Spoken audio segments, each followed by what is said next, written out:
for a small community to pull this sort of a conference together, the caliber is just blown me away. A rock in a stream, we live in a painting, the island is shaped by what the wind. It's an amazing achievement in terms of, getting all these world-class people to come here to Nova Scotia.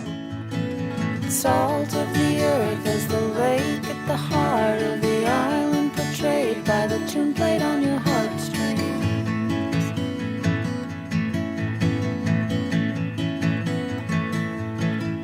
I think that trying to compare the creative economy to any other type of economy, there's obvious ways to do it. We can look at the numbers, we can look at the stats. We had I think it represented $7.6 billion a few years ago, according to Canadian Heritage, and over 1 million people were employed through cultural sectors. And I think on top of that, if you start to think about the other sectors that are related to that, like manufacturing jobs for the materials that need to make creative things, let alone the hospitality industries that thrive off of that. So going to a restaurant before going out to watch a movie, for example.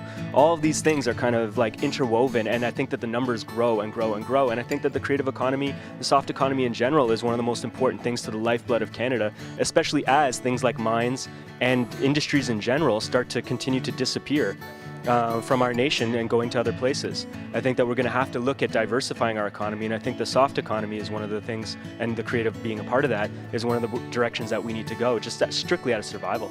I really believe that the creative economy maintains and captures our youth. It keeps the youth here. We have a hard time people, employing, getting gainful employment. We have a hard time keeping our youth, and I feel that the creative economy is one way that does that. We have a lot to offer, I think, and a lot of kids, it's so sad to see everybody going out west for all these different jobs and all these things like that, when we have the talent and the skills and the people who have a passion for these things here, but we don't have any opportunities for them. If people step back and see that wider picture, I think hopefully there'd be 3 times as much funding to make sure that we're solving some of those problems. Okay, what are we dealing with right now?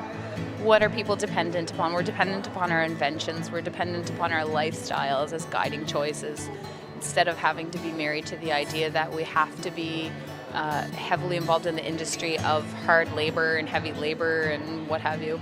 Statistically, most people, it's about 6, 7 jobs in their life. I don't think of it that way, but when you started off, you thought, I was going to be, a fireman.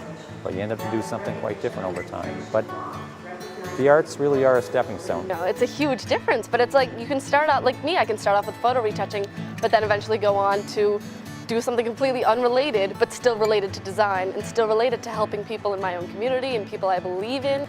We do have the Creative Island here. We have an environment that is really conducive to creativity here. That is a gift for anybody working in the creative industries of any kind, because there is just simply something here that feeds the creative spirit. I personally don't make any distinction between creativity in something like engineering, creativity in science, or creativity in the visual arts, sculpture, media. I don't see any difference. It's all the same processes underneath. And bringing them all together and looking at their economic value, just brilliant. Put creative people together, and guess what? Things happen. So excited to be part of it.